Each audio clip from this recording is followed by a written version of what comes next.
Hey guys, this is Mariah. Welcome back to Living Inward.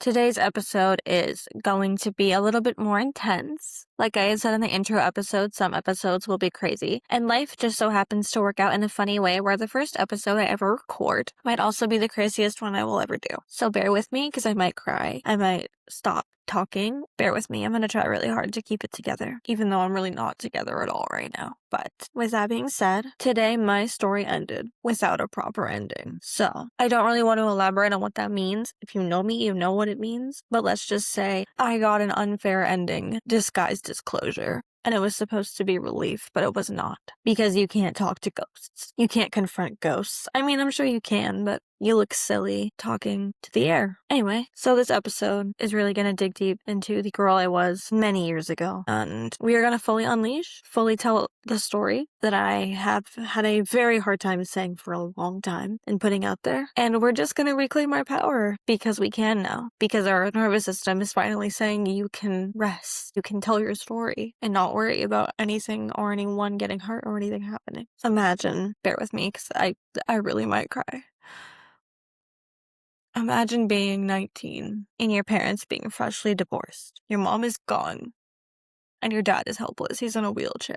And your dad has friends, and I use that term so loosely because they were not friends. But he had a best friend who would watch him and help him and take care of him. And at this very, very, very vulnerable point in my life, when I swore I had nothing, when I just didn't want to live anymore, when I didn't know how to feel or what to do, this person was there. And they were telling me, hey, I'll be here for you. Hey, I'll do XYZ. Hey, just checking in like a friend would do. And being like, hey, don't do this today because it might not be worth it. Like, don't cut yourself, which I don't anymore. But I don't give him credit for that. I don't give him credit for anything I do anymore or anything I've become because I don't need to. And he doesn't fucking deserve it.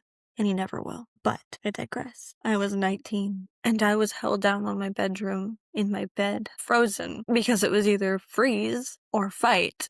But this man was 6 foot something and huge. He could have killed me if I didn't let him do what he did, and continued to do for 3 years after. And some sick, twisted part of my brain said, you really care about this person. They really care about you. No, they don't. No, they don't. For 3 years of my life that I cannot get back. And I finally accepted that. I was assaulted. I was gaslit. I was told that I was loved, even though I didn't even know what the hell love was, theoretically. I sat in silence because I was too scared to say anything that nobody would believe a word I had to say, because why would they? Because why would they? My parents had just gone through a divorce. I'm the daughter of drug addicts, for fucking Christ's sake. Like, why would anybody believe me, right?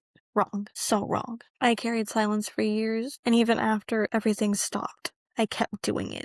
It lingered. It stayed. And I'm barely now, at almost 25, getting out of that habit of remembering I have a voice, and I can speak, and I can say what I want, and I can protect myself without feeling afraid that I'm gonna get hurt again and again and again and again. Sorry. During this time, I grew up learning to stay in the corner, to stay hidden, to dress in baggier clothes and not wear makeup and not be pretty and not be a girl, because I was scared that that would send the wrong message, because it did, and it had. So I grew up learning to stay in the dark and basically be a shadow, and I lost that girl.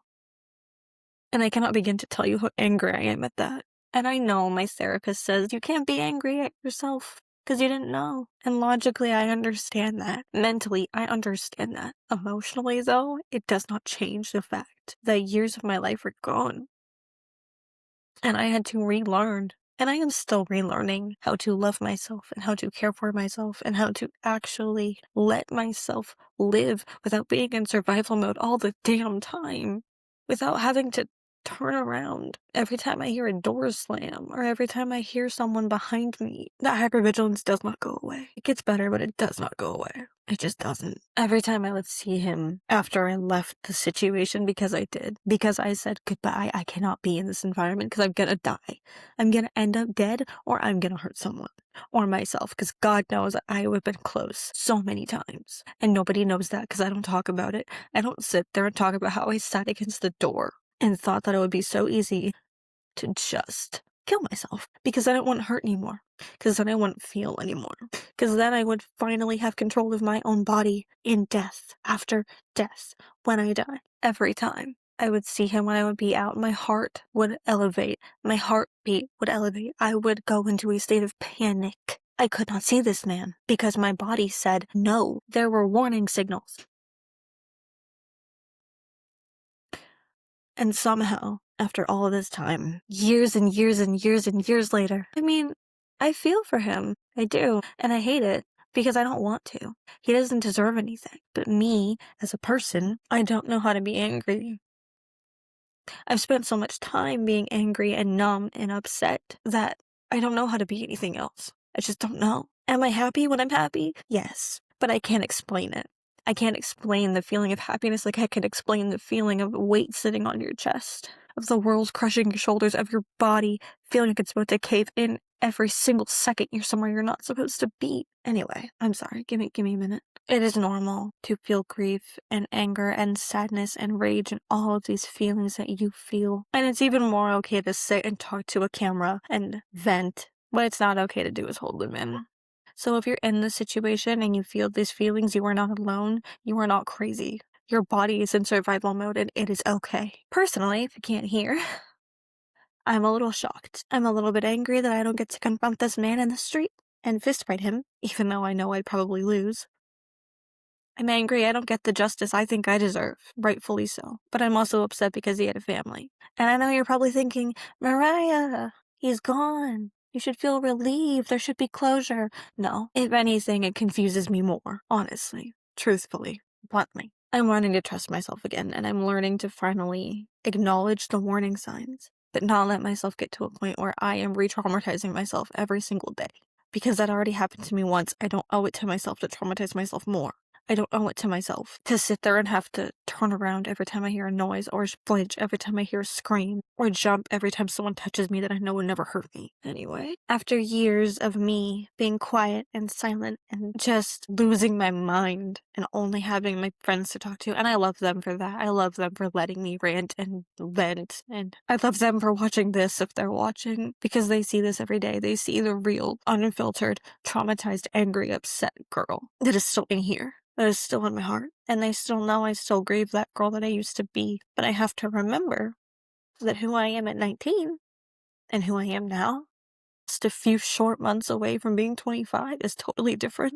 So as painful as it is to say out loud, and as much as I'm not sure if I mean it, 19-year-old Mariah, I forgive you. I forgive you for needing someone. I forgive you for not knowing. I forgive you for being lonely and depressed and suicidal and not knowing what you were doing in a world that didn't raise you right, with people that cared more about their drugs than your safety. And I'm sorry if that sounds blunt, but it's true. Anyway, so yeah, I've had to learn to take care of myself, and I've had to relearn how to love myself, and I'm still doing it, and I still mess up pretty frequently, to be honest. But I'm here, and I'm alive, and I'm thriving, and I'm trying and showing up, even when, like, right now, days like right now, I don't want to. I want to hide in a corner and cry and sulk and be upset about it, but I can't, because the world still goes on. So what I do is I give myself a couple minutes to journal, write poetry, meditate, vent. Honestly, venting is a really big thing. And just remind myself that I did it. I made it through the hardest thing I ever could have made it through. And I'm putting in the work. And I put in the work to be better than I was yesterday and to be better than I was 5 years ago. I was a teenager. I didn't know anything. I just knew I wanted to be loved and I wanted to feel safe, and I did what I thought